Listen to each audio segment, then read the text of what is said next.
Pendant plus de 2000 ans, les hommes ont utilisé l'or pour fabriquer leur monnaie. Le respect et la convoitise que suscite le métal jaune est universel. L'or est devenu le fondement de notre économie.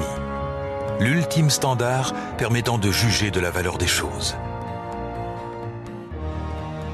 Il a contribué à bâtir le monde industriel qui aujourd'hui est le nôtre, et il nous a fait pénétrer dans une époque de prospérité, une sorte d'âge d'or pour le commerce.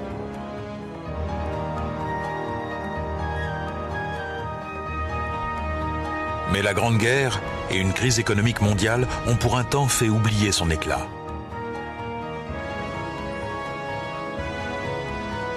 Le métal précieux est devenu cause de souffrance. L'âge d'or n'aura pas duré bien longtemps.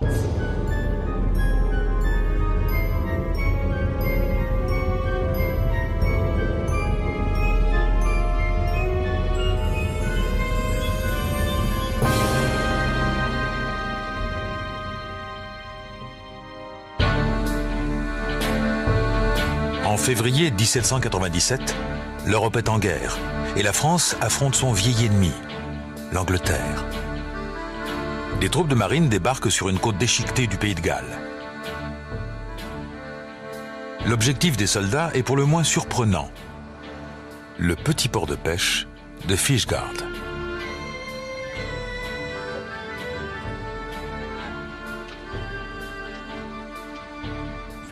On a vu 4 navires français arriver ici du côté de Fishguard.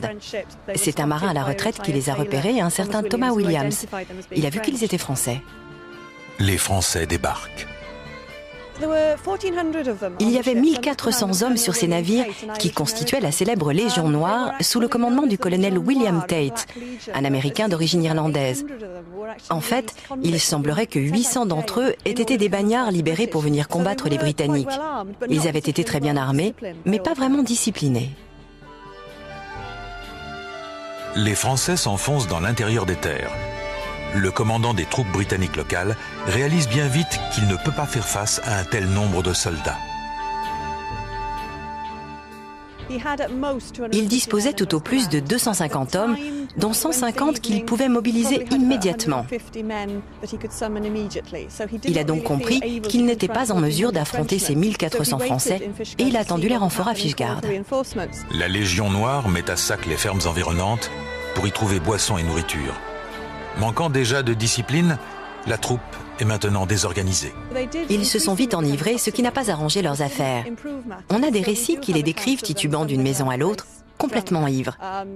Et on relate un incident au cours duquel un Français aurait tiré sur une grande horloge parce qu'il avait pris le bruit du balancier pour celui d'un mousquet que l'on arme. Il croyait qu'il y avait un soldat caché à l'intérieur. Les habitants de la région opposent une farouche résistance. On raconte qu'une femme, Jemima Nicholas, aurait capturé 14 Français à elle seule. Quand les renforts britanniques arrivent, les jeux sont faits. Les Français ont déposé les armes le vendredi 24 février. Ils ont dû quitter la péninsule de Penker pour se rendre en bon ordre jusqu'ici, à Goodwick, s'aligner sur la plage pour rendre leurs armes et se constituer prisonniers.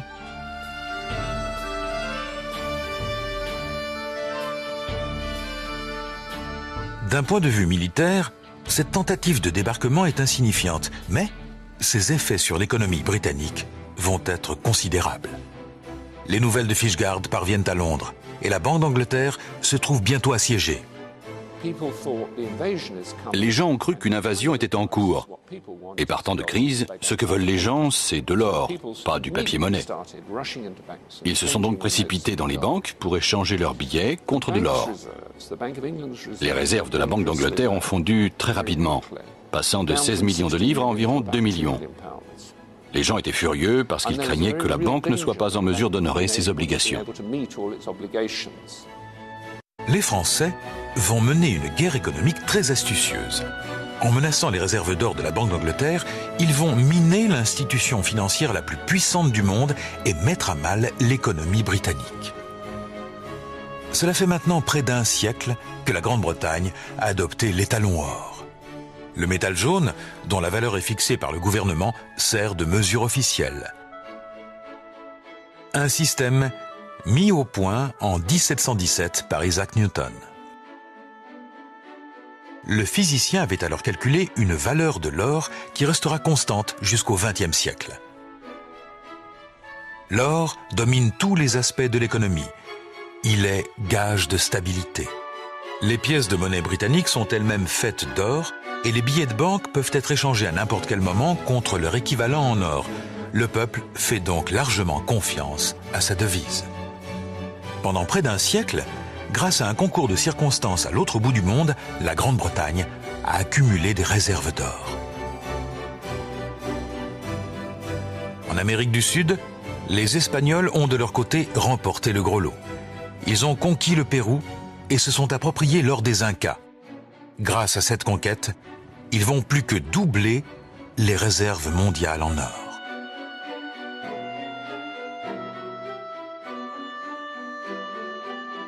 Sans chercher ailleurs, ils laisseront le Brésil aux Portugais. Pourtant, cet immense pays recèle lui aussi d'immenses richesses. Et à la fin du XVIIe siècle, on va y trouver l'or en abondance. Les Portugais vont découvrir beaucoup d'or au Brésil, beaucoup plus que les Espagnols un siècle auparavant, beaucoup plus qu'on n'en avait jamais vu dans toute l'histoire de l'or. Le précieux métal sera donc embarqué au Brésil et rejoindra le Portugal. Les Portugais vont acheter aux Anglais de grandes quantités de tissus de laine qu'ils régleront avec l'or brésilien. On se retrouve donc soudain avec suffisamment de réserves pour que l'Angleterre adopte les talons or. Et beaucoup de gens auront au moins quelques pièces d'or dans leur poche. Cet afflux d'or permet également à la Banque d'Angleterre de tenir sa promesse de convertibilité. Le papier-monnaie est alors un élément clé pour renforcer l'économie britannique. Imprimer des billets n'est pourtant pas une idée nouvelle. 1000 ans plus tôt, les Chinois avaient déjà inventé les billets de banque.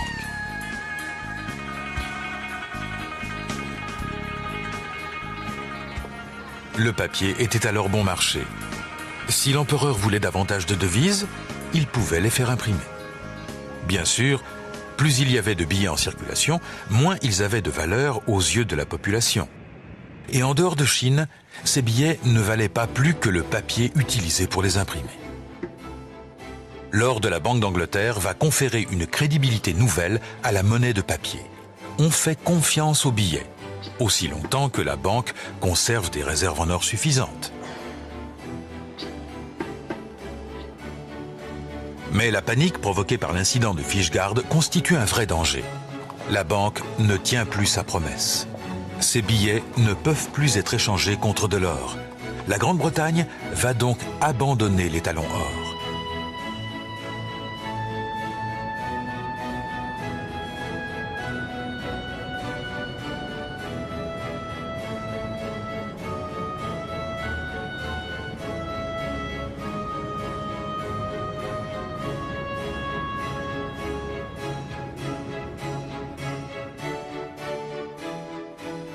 C'est maintenant officiel. L'or bénéficie d'un taux fixe et il est totalement interchangeable avec les billets de banque.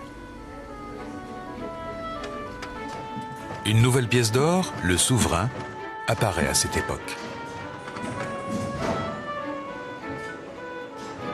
Au cours de cette seule année, 35 millions de pièces seront frappées.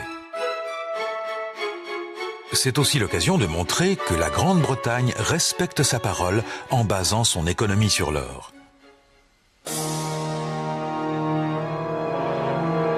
Mais des bouleversements plus importants sont en cours. Avec l'avènement de la révolution industrielle, c'est un monde nouveau qui voit le jour. D'autres métaux, le fer et l'acier, forgent l'âge des machines et de la production de masse. L'économie s'envole. Et d'une année sur l'autre s'installe une croissance telle qu'on n'en avait jamais connue auparavant.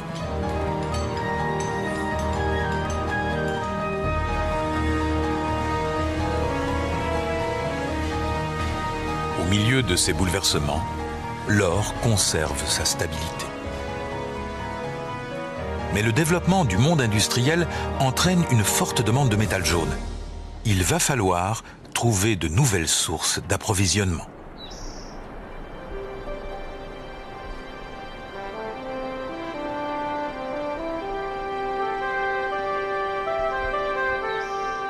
Dans les années 1840, la Californie est encore un immense territoire sauvage.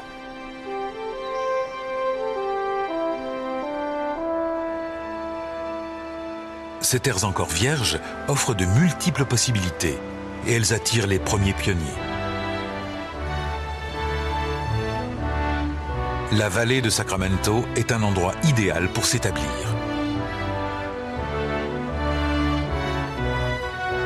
C'est ici que vient s'installer Johann Sutter, qui va quitter sa Suisse natale pour refaire sa vie.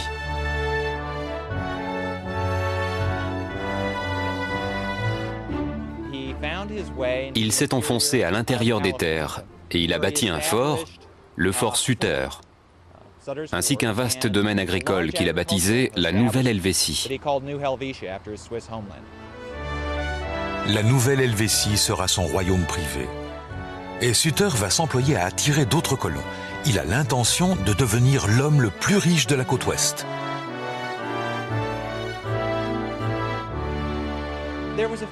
Il y avait là une colonie relativement importante et Sutter se considérait comme le maître de l'endroit.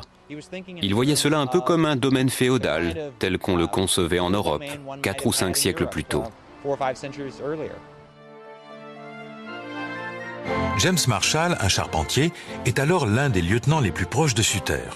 On lui confie la charge de construire une scierie pour la Nouvelle-Helvétie. Il trouve l'emplacement idéal sur les rives de l'American River qui traverse Sacramento.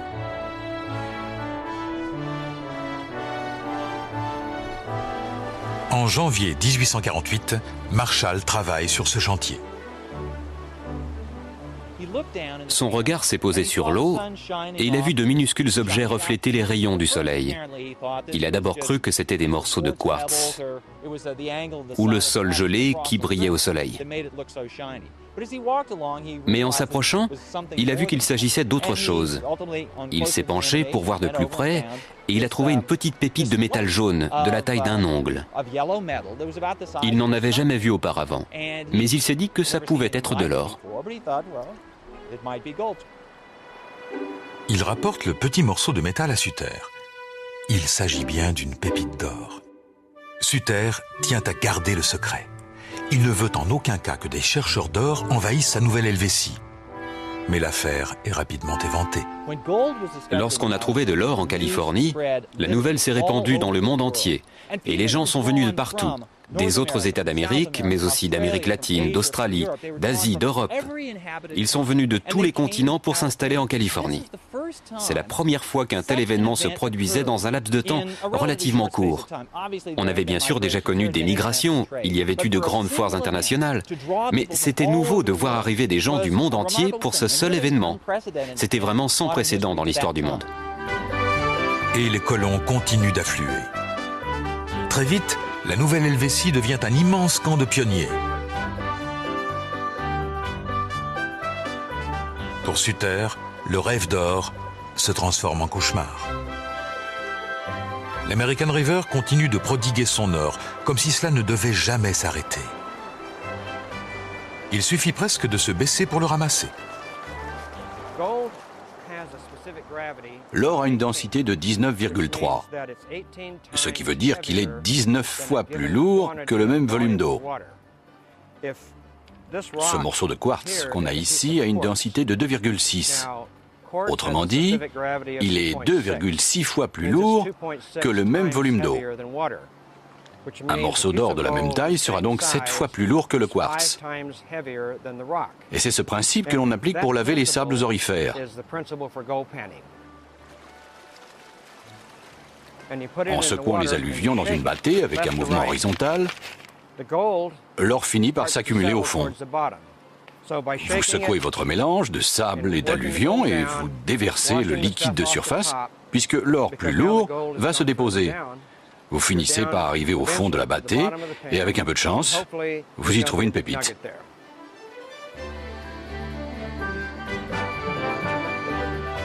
Mais c'est en 1849 que la ruée vers l'or commence vraiment. Et de nombreuses fortunes vont se bâtir.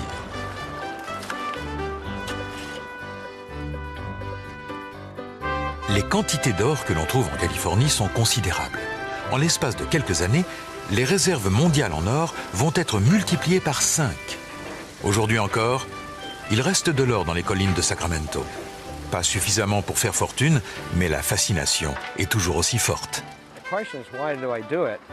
La question, c'est de savoir pourquoi je suis là. C'est amusant, on est en plein air, il y a du soleil et on a la paix. Et puis trouver de l'or, c'est un défi. L'or est quelque part ici. C'est comme une chasse au trésor. Où est-il? Est-ce que je serais capable de le trouver? Alors, on cherche. Tout cela va stimuler l'économie mondiale. C'est comme si on avait mis en marche une presse pour imprimer des billets de banque. Les gens se sont remplis les poches et cela a mis beaucoup d'huile dans les rouages de la machine commerciale et économique. Et jamais la machine économique n'aura tourné aussi rapidement qu'aux États-Unis. La ruée vers l'or engendre une croissance industrielle qui donnera naissance à l'économie la plus puissante que le monde ait jamais vue. Les chemins de fer traversent le pays, reliant la Californie aux cités et aux usines de la côte Est.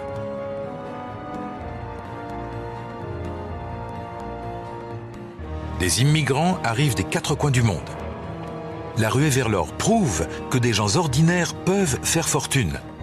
C'est ainsi que naît le rêve américain, même si la réalité est sensiblement différente. La ruée vers l'or devient un phénomène mondial. Et il y aura encore d'autres découvertes en Amérique. La Sibérie connaîtra elle aussi sa ruée vers l'or. Et l'on trouvera d'immenses gisements en Australie. Puis, l'attention se porte sur l'Afrique du Sud, qui va prendre le pas sur toutes les autres nations. Pour les Européens du 19e siècle, l'Afrique, c'est encore le continent noir. Mais il y a de l'or. Les Africains ont exploité des mines et utilisé l'or depuis l'époque des pharaons. Après la découverte de diamants en Afrique du Sud, l'attention des prospecteurs se reporte sur le métal jaune. Parmi les premiers d'entre eux, on trouve 2 frères, Fred et Harry Struben. Jusqu'ici, ils ont suivi de nombreuses pistes à la recherche du métal jaune, mais en vain. Ils ont commencé à chercher des roches susceptibles de contenir de l'or et ils ont trouvé une veine de quartz où il y en avait un peu. Ils l'ont fait analyser et ils ont constaté qu'elle contenait plus de 2,5 kg d'or par tonne, ce qui est phénoménal. Alors ils se sont mis à creuser. Les 2 frères pensent avoir découvert un filon de minerai d'or, une veine dans tous les sens du terme. On voit ici les traces de burin laissées par les prospecteurs. Ils étaient contents d'avoir fait confiance à leur intuition et ils vont baptiser cela le filon de la confiance. Malheureusement, cette confiance est bien mal placée et au bout d'1 an, ils ne trouvent plus rien. Alors le site sera fermé. Les 2 frères abandonnent, sans savoir que ces terres d'Afrique du Sud sont juste au-dessus de l'un des plus formidables gisements d'or au monde. Quelques années plus tard, en construisant sa ferme, George Harrison va localiser le filon. Ces galets arrondis ont été déposés dans le lit du fleuve il y a environ 2,7 milliards d'années. Et nous avons ici le filon principal, l'un des plus importants du vaste gisement que constitue le Witwatersrand, le plus grand du monde. Jusqu'en 2002, on avait extrait ici environ 50 000 tonnes d'or, soit 35% de l'or recueilli dans le monde. Et c'est ici que tout a commencé. C'est ici que George Walker et George Harrison ont découvert le filon principal en 1886. Les galeries vont s'enfoncer rapidement afin de suivre la veine jusque dans le sous-sol. L'exploitation de l'or sud-africain implique de devoir creuser très profond. À l'heure actuelle, jusqu'à 3800 mètres.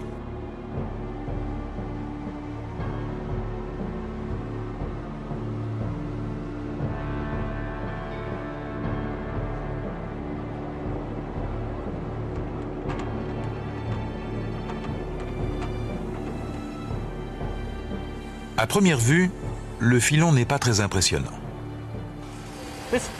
Cette couche de 10 cm d'épaisseur, qui plonge à peu près à 25 degrés dans le sol, eh bien c'est notre filon. Mais l'extraction de l'or sud-africain est une entreprise coûteuse et dangereuse. Il faut des investissements considérables pour creuser les puits.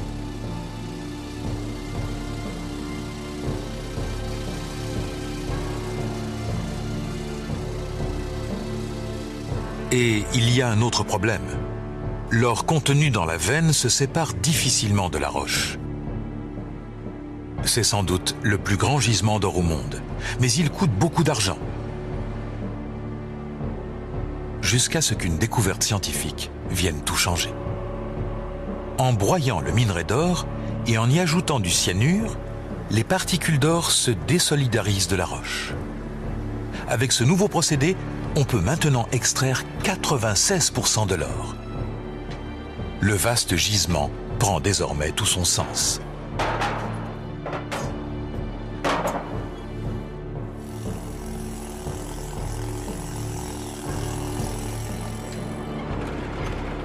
L'évolution sera rapide.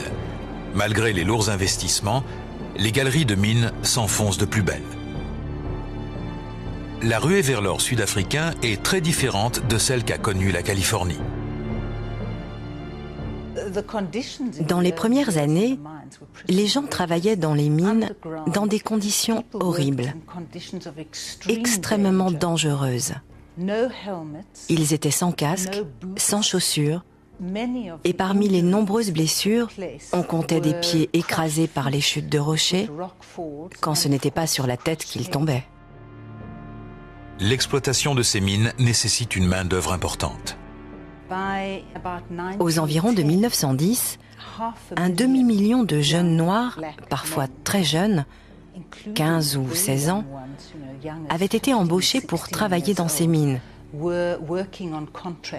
souvent dans des conditions très pénibles.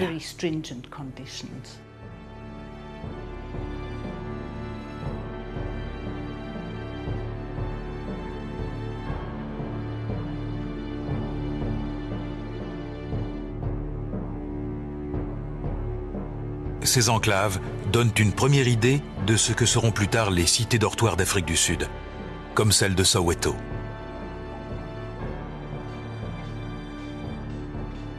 Cette ségrégation préfigure également la politique d'apartheid. Des millions d'habitants vont payer très cher l'or sud-africain.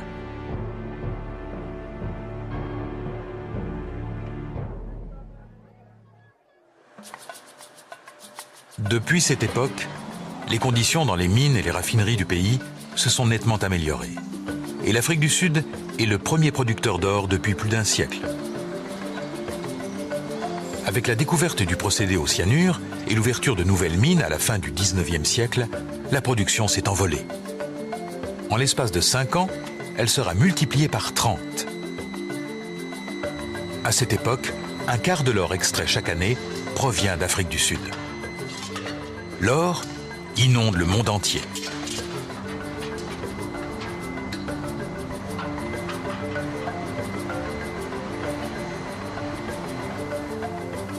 Dans les 50 ans qui ont suivi la découverte du métal jaune en Californie, on extraira davantage d'or dans le monde qu'au cours des 5000 ans qui ont précédé. Certains iront même jusqu'à penser qu'il y a trop d'or dans le monde. Mais les hommes vont vite lui trouver une utilisation.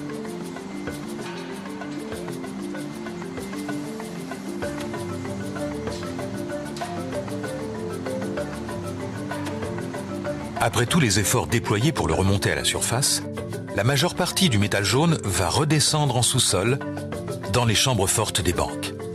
Les gouvernements achètent des lingots. L'or servira à soutenir les économies nationales.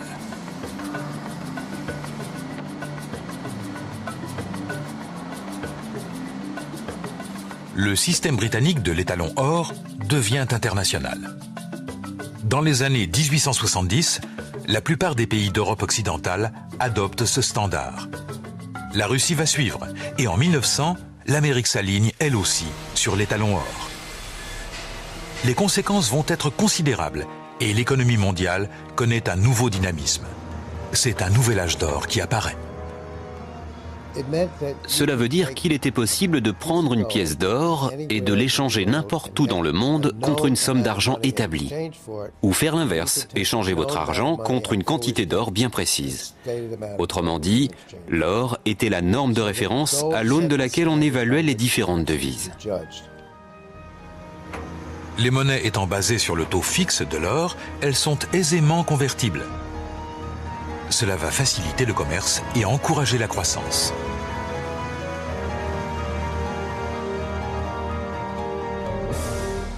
Avec pour résultat une prospérité sans équivalent. Mais cet âge d'or va connaître une fin brutale. En 1914, la guerre éclate en Europe.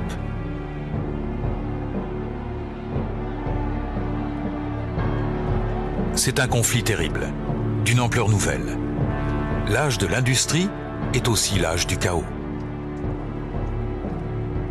En l'espace de 4 ans, 8 millions d'hommes vont mourir.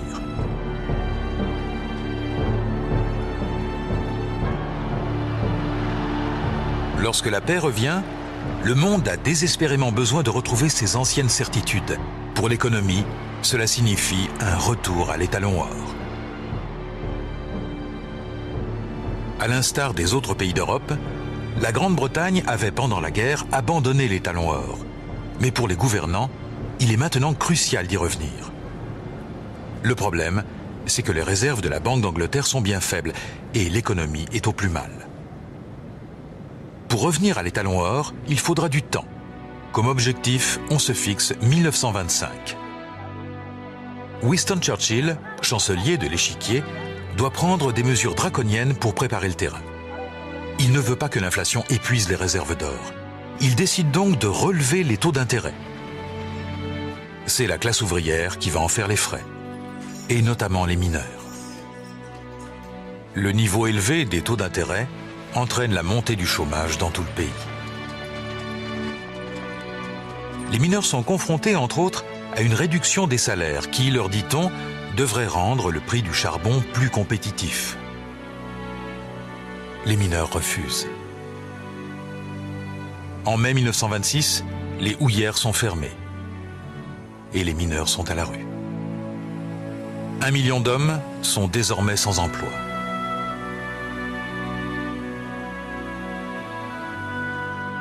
Les syndicats anglais appellent à la grève générale afin de soutenir les mineurs. Le pays va être paralysé pendant 9 jours. Mais les mineurs ne retourneront pas au travail avant 6 mois. Beaucoup de familles connaîtront des conditions proches de la famine. Sans état d'âme, les partisans de l'étalon or estiment que le prix à payer n'est pas trop élevé, si cela doit assurer la sécurité de la devise et de l'économie britannique. Mais d'autres voix s'élèvent, comme celle de l'économiste John Maynard Keynes, pour qui l'or ne saurait être la réponse à tous les problèmes. Pour lui, l'or est un vestige barbare. Il fustige les gouvernements qui, selon lui, devraient s'occuper du peuple avant de s'occuper des réserves de métal stockées dans les coffres des banques. De l'autre côté de l'Atlantique, le climat est totalement différent. Les États-Unis sont maintenant la première puissance économique mondiale et la bourse connaît une hausse sans précédent.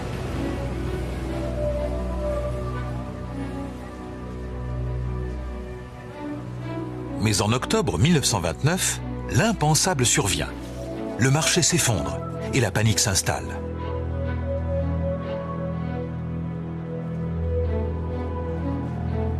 Des fortunes colossales sont balayées en quelques minutes. Les effets du krach boursier sont dévastateurs. Des millions de personnes sont au chômage.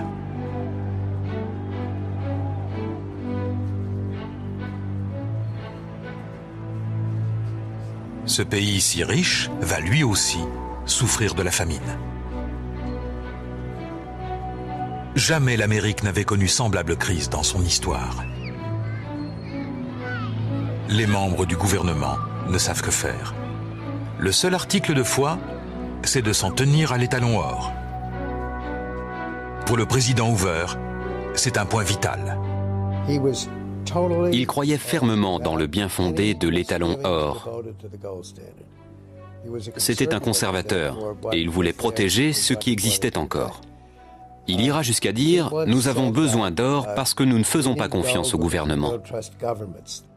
Mais ce dont le pays a besoin, c'est de mesures gouvernementales adaptées. ce n'est pas l'or qui va nourrir les gens, ni leur donner des emplois.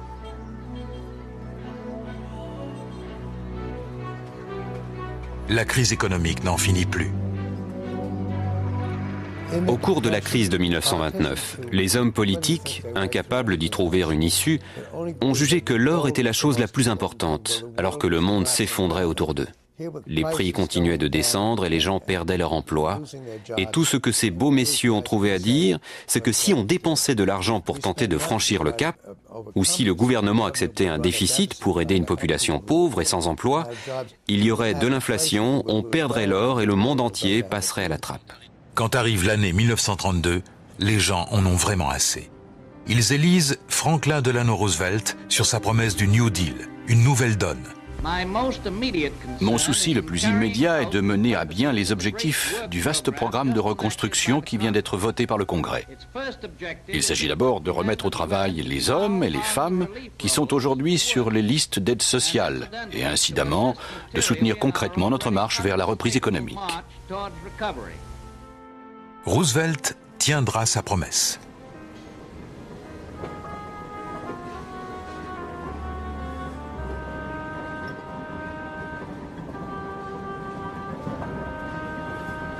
Des emplois se créent dans tout le pays. L'Amérique reconstruit son infrastructure et insuffle une vie nouvelle à l'économie. Roosevelt parvient à remettre l'Amérique sur les rails de la croissance. Pour bâtir un avenir nouveau, il n'hésite pas à enfreindre quelques règles anciennes.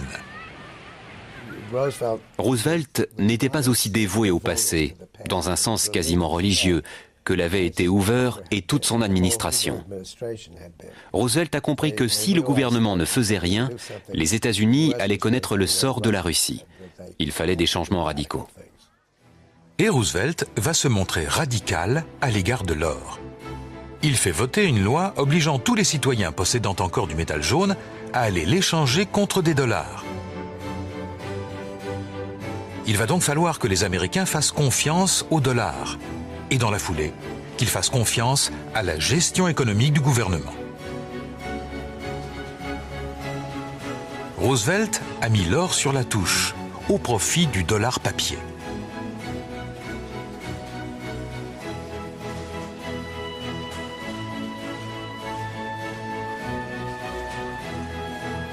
John Kenneth Galbraith est alors conseiller économique du président. Il se rappelle que Roosevelt n'avait aucune affection particulière pour l'or.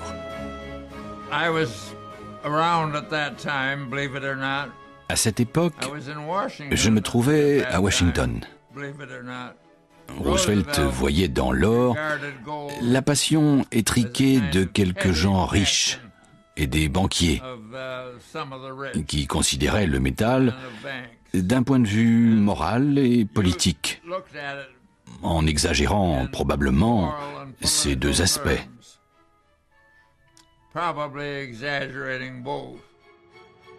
Le remède proposé par Roosevelt va s'avérer efficace.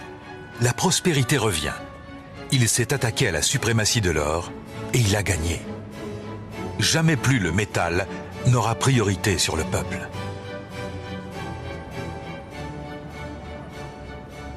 Alors que l'Amérique revient à la normalité, de lourds nuages s'amoncellent à nouveau sur l'Europe. En l'espace d'une génération, le monde est encore une fois plongé dans la tourmente. La Deuxième Guerre mondiale entraîne presque tous les pays dans le chaos. 6 années de destruction sans précédent. La victoire finale des puissances alliées contre l'Allemagne et le Japon aura coûté beaucoup de vies humaines.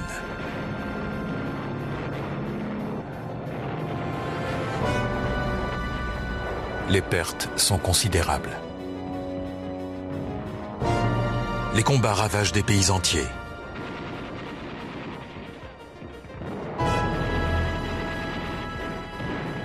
L'économie de l'Europe, de l'Union soviétique et du Japon sont réduites à néant.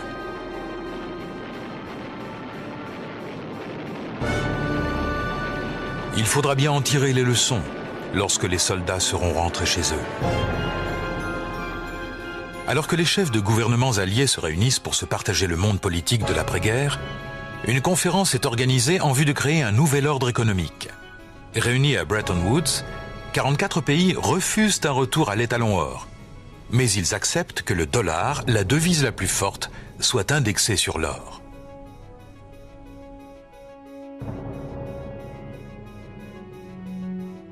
Les États-Unis détiennent alors 75% des réserves d'or mondiales à Fort Knox.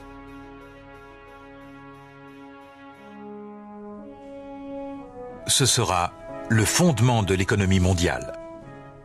L'or des Américains garantit la valeur de leur dollar, par rapport auquel les autres devises fluctuent.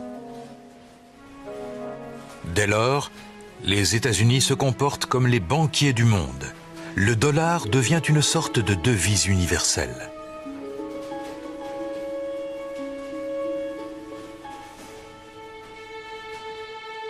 Le gouvernement américain doit gérer son économie de manière judicieuse s'il veut assurer la stabilité du monde, et l'or en est la garantie. Paul Volcker deviendra plus tard le président de la Réserve fédérale. C'est l'homme chargé de veiller sur le dollar. La fixation du prix de l'or était un facteur déterminant pour cadrer ce système. Les États-Unis se considéraient alors comme les gardiens de cette parité monétaire. Le cours d'autres devises était lié à l'or, mais indirectement par le biais du dollar. Les États-Unis avaient donc une responsabilité spéciale. Il leur fallait maintenir la stabilité de leur propre monnaie et sa stabilité par rapport à l'or. Et cette conviction était très forte au ministère des Finances. Le système semble fonctionner. Les années d'après-guerre seront des années d'expansion et non plus de récession. Mais l'or n'est plus considéré comme la panacée universelle. Dans le cadre d'une économie moderne, son rôle est désormais limité.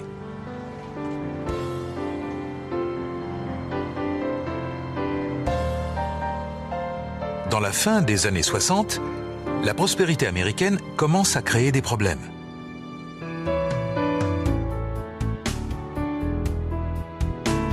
Ces années d'expansion s'accompagnent d'une augmentation de l'inflation. Les prix montent à des niveaux inacceptables. Le gouvernement américain est dans l'embarras. Le dollar étant lié au métal jaune, la marge de manœuvre est bien mince. En 1971, le pays s'enfonce dans la crise. Le président doit agir sans plus attendre. Richard Nixon connaît les problèmes de la Grande-Bretagne au tournant des années 1920. Des problèmes liés à son attachement à l'étalon or. Il décide alors l'inconvertibilité du dollar par rapport à l'or. Dans le plus grand secret, il se prépare à annoncer sa décision à la nation. L'Amérique a aujourd'hui l'occasion de concrétiser deux de ses idéaux les plus fondamentaux. Poser les bases de la paix et créer une prospérité nouvelle sans la guerre. On m'avait demandé d'écrire ce discours le jeudi précédent et j'ai rédigé ce que je considérais être un rapide brouillon pour une sorte de mea culpa très classique, du genre « Nous allons être plus disciplinés, nous allons restaurer la stabilité ». Nous devons créer des emplois plus nombreux de meilleure qualité et nous devons mettre un terme à la hausse du coût de la vie. Nous devons protéger le dollar contre les attaques des spéculateurs internationaux. Mais mon projet a été entièrement modifié et transformé en un discours triomphant. Il n'y a plus de raison que les États-Unis continuent à affronter la concurrence avec une main liée dans le dos. Nous étions en train de libérer les États-Unis des restrictions de l'ancien système, celui de Bretton Woods, et c'était bon pour l'économie américaine, bon pour les États-Unis, et au bout du compte, bon pour le reste du monde. J'ai demandé au secrétaire d'État au Trésor de prendre les mesures nécessaires pour défendre le dollar contre les spéculateurs. De suspendre la convertibilité du dollar en or, sauf dans les quantités et les conditions qui seront jugées être dans l'intérêt de la stabilité monétaire et des États-Unis. Nixon vient de couper le dernier lien entre l'or et la devise américaine. Le dollar recouvre sa liberté, ainsi que l'or. Chaque jour, dans les places financières mondiales, les banquiers s'efforcent d'établir le cours de l'or. C'est ce qu'on appelle le fixe.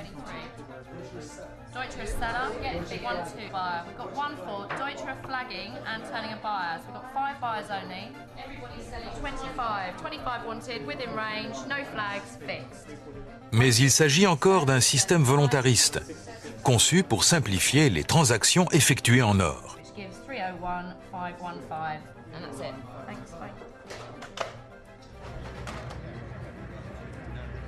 En réalité, l'or est une marchandise comme une autre, qui se négocie, à l'instar du pétrole brut ou du café.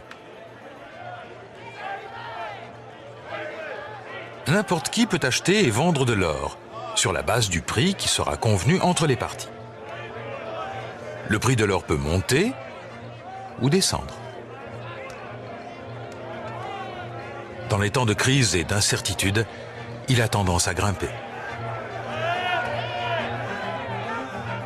Lorsque Nixon a rompu le lien entre l'or et le dollar, le monde ne s'est pas arrêté de tourner pour autant. L'économie est repartie à la hausse et les prix ont baissé.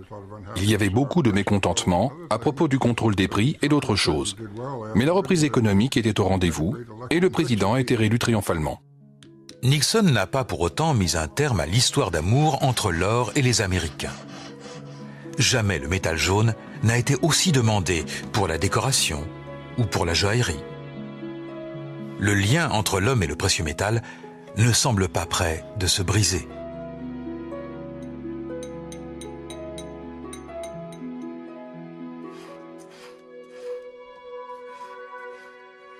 L'or joue toujours un rôle central dans notre vie quotidienne.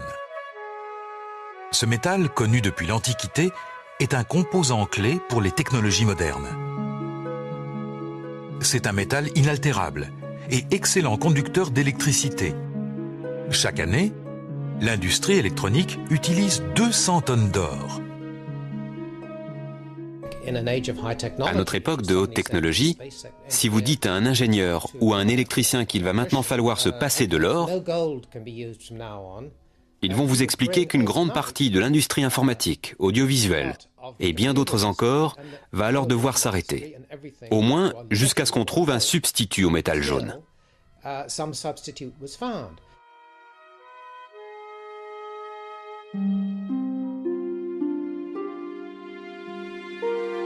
Les scientifiques eux-mêmes portent sur l'or un regard nouveau. On sait que ses propriétés médicales sont étudiées depuis longtemps.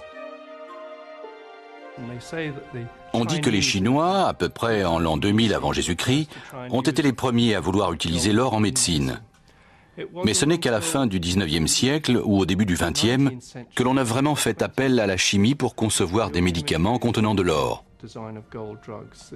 Le bactériologiste allemand et prix Nobel de médecine Robert Koch a par exemple découvert que l'on pouvait tuer le bacille provoquant la tuberculose en utilisant un mélange à base d'or, le cyanure heureux. Avant la découverte des antibiotiques, les médicaments à base d'or étaient une arme importante contre la maladie. Des mélanges contenant de l'or sont toujours utilisés pour traiter certaines formes de polyarthrite rhumatoïde. Dans les laboratoires de recherche actuels, les techniciens s'intéressent à la fabrication de nouveaux mélanges solubles à base d'or, peut-être pour traiter des affections virales. Mais il existe certaines formes solubles, capables de tuer des cellules cancéreuses, comme on a pu le vérifier au cours des dernières années. Mais ces produits n'en sont pas encore au stade de l'expérimentation clinique. Il y a encore du travail à faire sur la chimie de l'or. C'est un domaine de recherche très actif. D'autres études sont en cours, en vue de préparer la prochaine ruée vers l'or.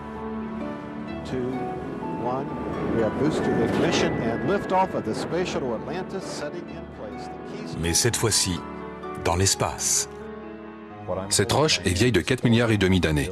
Elle contient 10 fois la concentration en or que l'on peut trouver dans n'importe quel minerai sur notre Terre. Et il y en a des millions comme ça dans l'espace, dans ce que l'on appelle les ceintures d'astéroïdes géocroiseurs et dans la ceinture principale d'astéroïdes.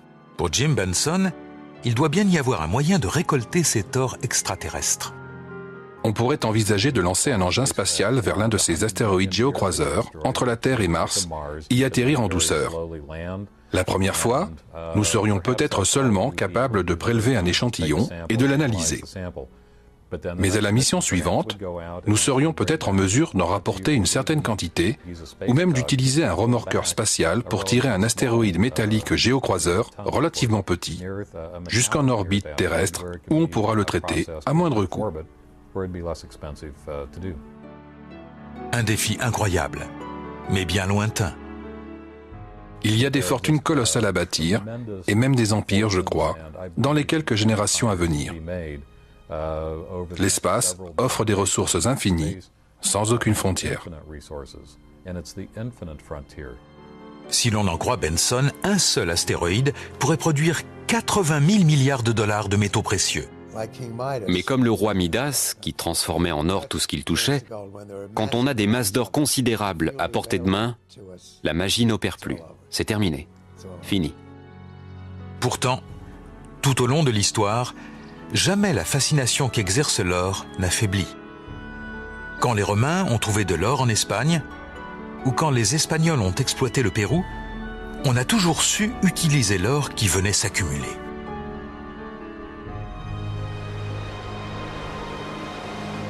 Les découvertes du 19e siècle ont porté la production à des niveaux inimaginables. Mais l'or n'a pas perdu sa valeur.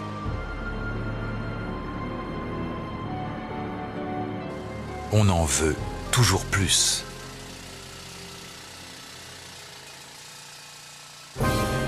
L'obsession de l'or est une constante depuis la nuit des temps. L'or a poussé hommes et femmes aux actes les plus extrêmes, en cruauté, en bravoure ou en beauté. Pendant des milliers et des milliers d'années, posséder de l'or a été de la plus haute importance pour acquérir la richesse, mais aussi la puissance. L'or a survécu à toutes les civilisations. Il fut un élément central de la religion et des arts. C'est sur l'or que l'économie des nations s'est fondée, pour le meilleur et pour le pire. Si un jour on ramassait discrètement tout l'or des États-Unis, de Grande-Bretagne et de France, et qu'on le jette à la mer, au large des côtes de Terre-Neuve, la vie économique ne s'arrêterait pas pour autant. La vie continuerait en effet, mais c'est vers l'or que l'on se tourne lorsque les temps sont durs.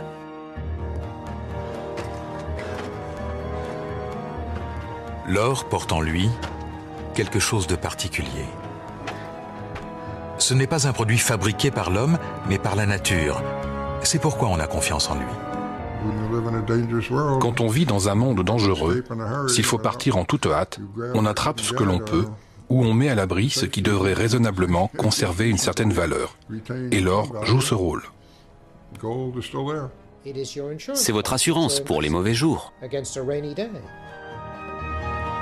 L'or est capable de survivre à tous les cataclysmes. Indestructible et universel, il porte en lui une puissance incomparable.